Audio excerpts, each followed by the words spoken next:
Welcome to Owanapaedia, the one-stop center for the history of this country and the rest of the world, specializing, as I said, on Uganda. My name is Tony Geoffrey Owana of Owanapaedia, and in charge of operations, as usual, is Herbert Semiano, son of Koporo Samuel Matovu, lying in his grave somewhere, but watching us from remote control. And I think he admires what his son is doing with this ancient man here.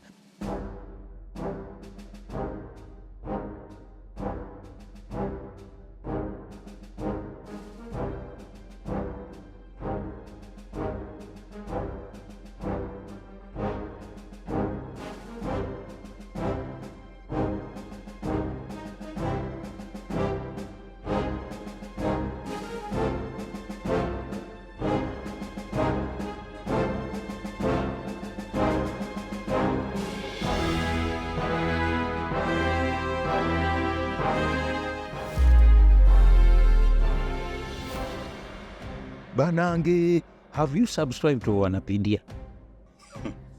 I don't know what you are waiting for.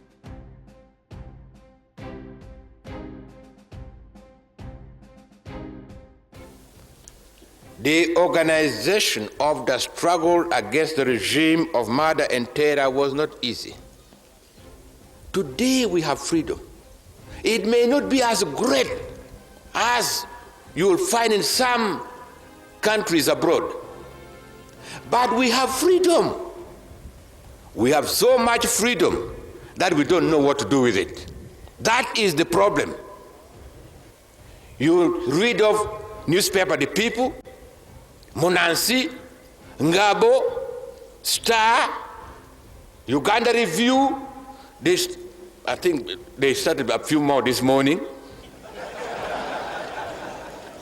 Were they there in the 70s? Were they? Could any of those editors publish any of the things they publish today in the 70s? People talk about human rights here and abroad. Yesterday there was no talk here of human rights. Even the rest of the world had given it up. You are talking now, you are writing now because you are liberated.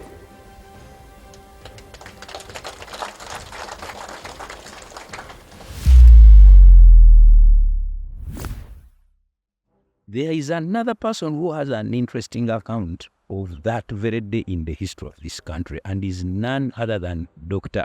Milton Obote, who was our president the last time from December 1980 to July 1985.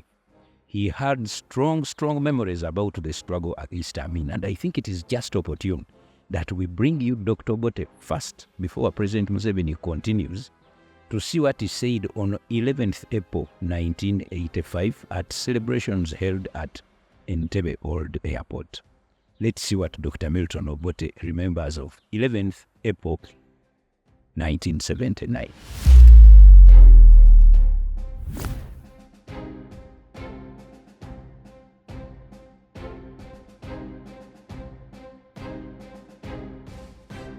Fellow citizens, as we now enter the 7th year of liberation,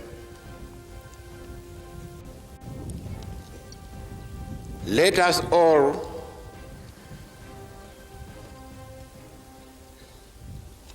know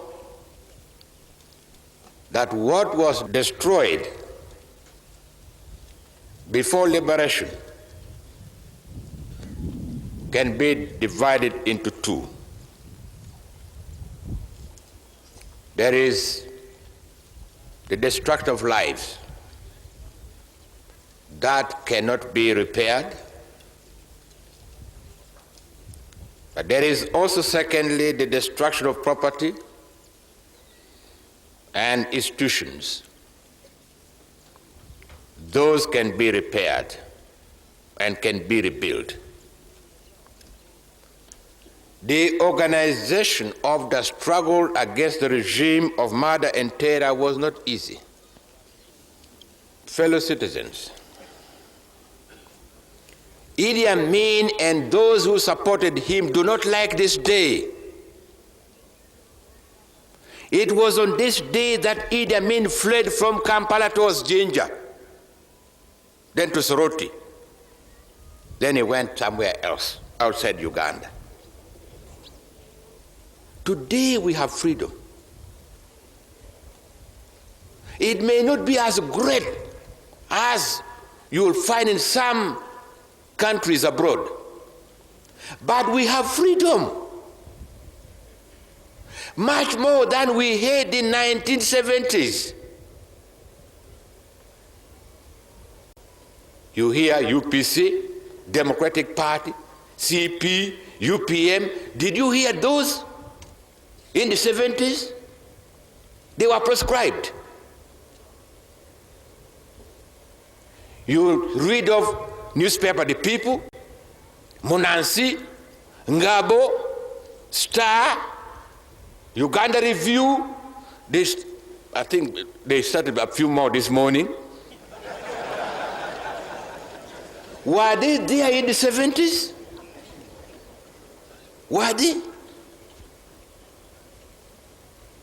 Could any of those editors publish any of the things they publish today in the 70s?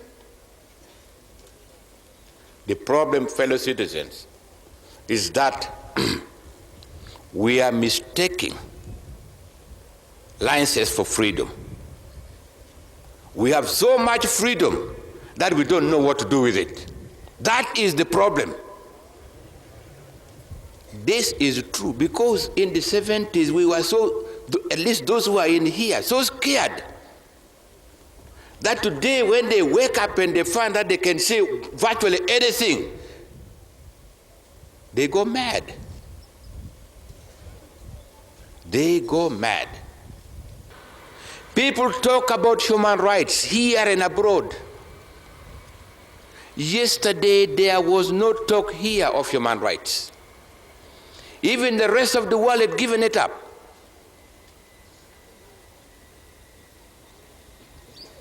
Today, I'm proud to say it, it's a matter of incidents. When there is an incident in Kampala, when there's an incident in Jinja, in Mbale, in Lira, in Gulu, in Kabale, in West Nile, it's reported. Incidents are being reported. But incidents that happened or continue to happen are very different from the range of things that used to be here. Before liberation and immediately after liberation, or even immediately after elections of December 1980. In those days, it was a trend of insecurity.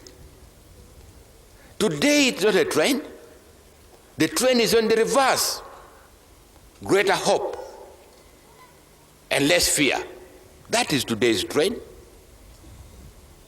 Liberation means something had gone wrong. Something was going wrong, and Ugandans had to be freed from that thing which was going wrong.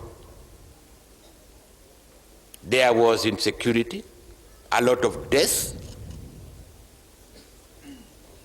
destruction of the economy. Ugandans as a government had no clear policy. Today, that regime would be quarreling with Zaire, quarreling with Rwanda, quarreling with Burundi, quarreling with Tanzania all the time, quarreling with Kenya, quarreling with Sudan. In the international community, Uganda had no voice. I'm surprised that some people who used to be even in my cabinet agreed to be ambassadors abroad. I'm surprised. Whatever they were representing abroad, I don't seem to understand. And Ugandans don't understand. But after liberation, what has happened, fellow citizens?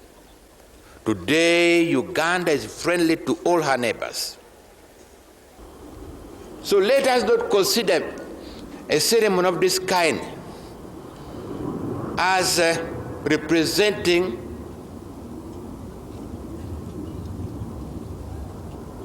support or lack of support for liberation. Those who have attended the ceremony, we thank them. Those who have not attended the ceremony or don't even want to attend the ceremony, we know that they are liberated. And that is why they can't attend the ceremony. And I mean, they would have been here. That is the meaning of freedom. That is the meaning of freedom. You are free to decide what you want to do. That was Dr. Milton Obote, one of our former presidents, and I hope you have captured precisely what he had for you on that day, which is fast getting deleted from the memories of most of you Ugandans.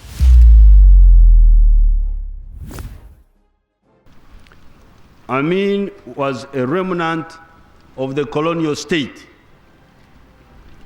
His brutality was part of the alienation of colonial agents. They were killing people of Uganda because they did not see them as their own people. They saw them as enemies. And if you try to anchor the future of your country on outsiders, you will make a lot of mistakes. Outsiders never bother to understand your problems. They are very superficial.